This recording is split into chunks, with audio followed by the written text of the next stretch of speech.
Hi guys, and welcome to another episode of Kabir Considers. In this video, I'm going to react to George Carlin, the 10 Commandments.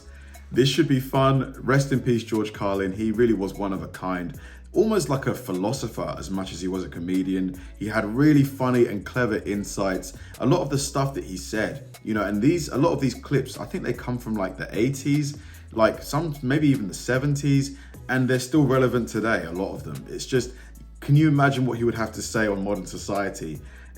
He would have so much new material. It would be so fun to watch.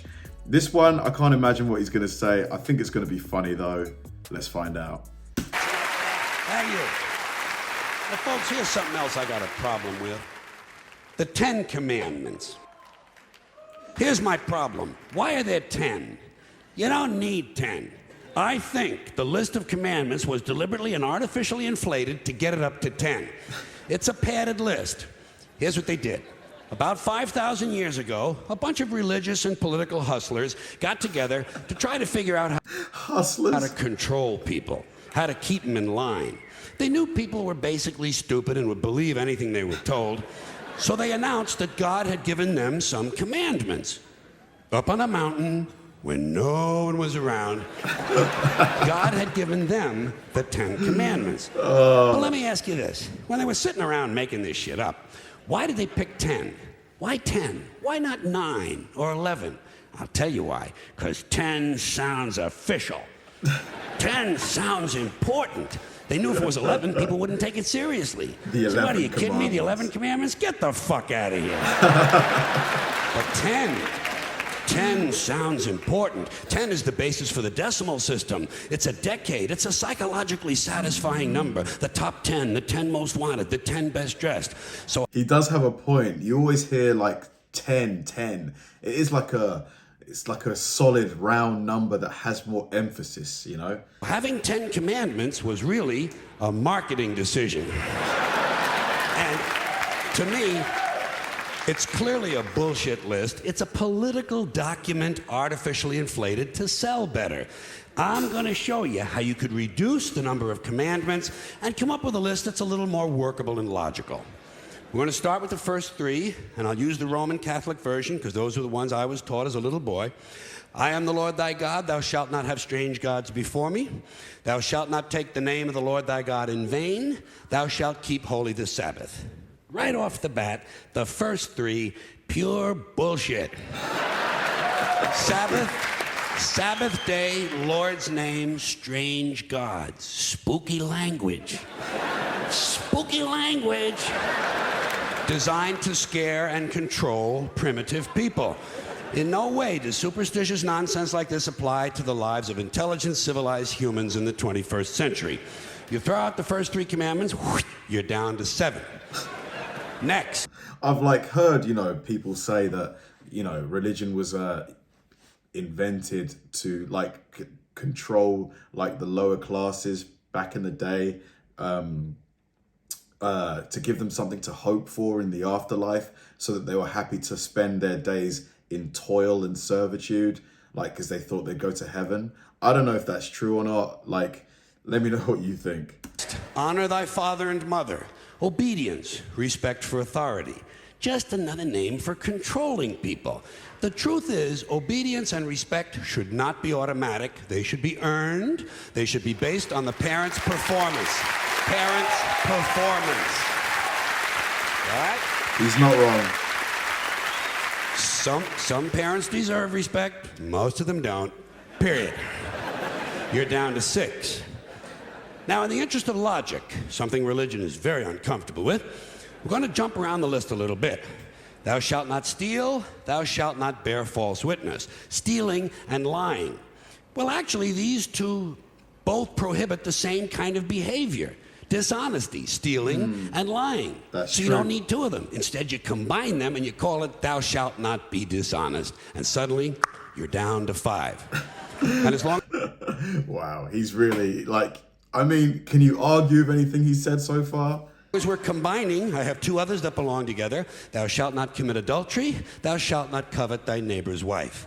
Once again, these two prohibit the same kind of behavior, in this case, marital infidelity. The difference is coveting takes place in the mind, and I don't think you should outlaw fantasizing about someone else's wife. Otherwise, what's a guy going to think about when he's waxing his carrot?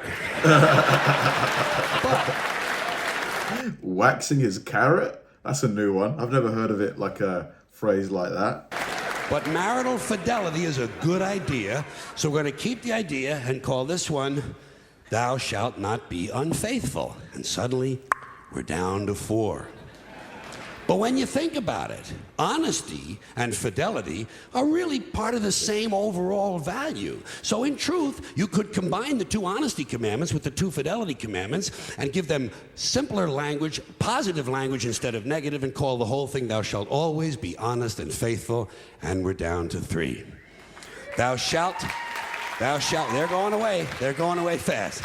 Thou shalt not covet thy neighbor's goods. This one is just plain fucking stupid.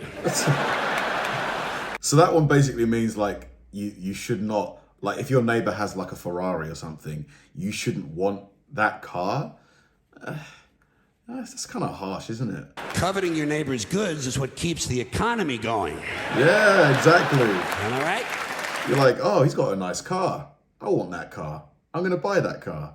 Your neighbor gets a vibrator that plays "O Come All Ye Faithful."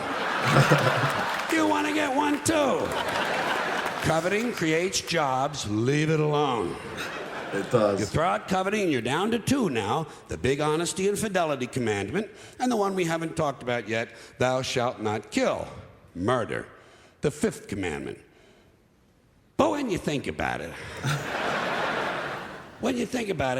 religion has never really had a big problem with murder. Not really. More people have been killed in the name of God than for any other reason. All you have to do... Sure.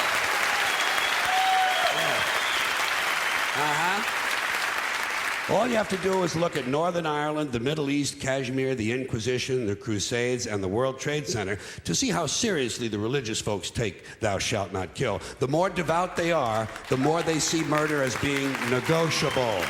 It's negotiable. You know? It depends. It depends on who's doing the killing and who's getting killed. Do you guys agree with that? Like, do you feel like the world, if all religion was just to vanish, do you think the world would be a better place or a worse place? So, with all of this in mind, I leave you with my revised list of the 2 commandments. Thou shalt always be honest and faithful to the provider of thy nookie.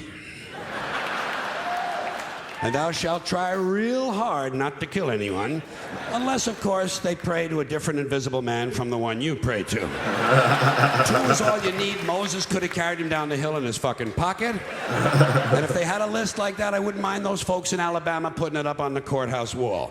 As long as they included one additional commandment, thou shalt keep thy religion to thyself. Thank you, everybody. Thanks for coming in. I appreciate it. Man, like, George just had a way of, tackling a very, very controversial topic and making it fun, making it interesting, like easily digestible, like the logic of what he said was pretty sound to me.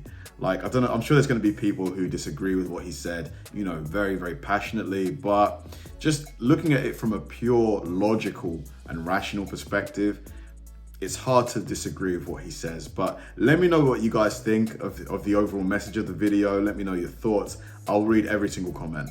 Thanks for watching, guys, and I'll see you in the next one.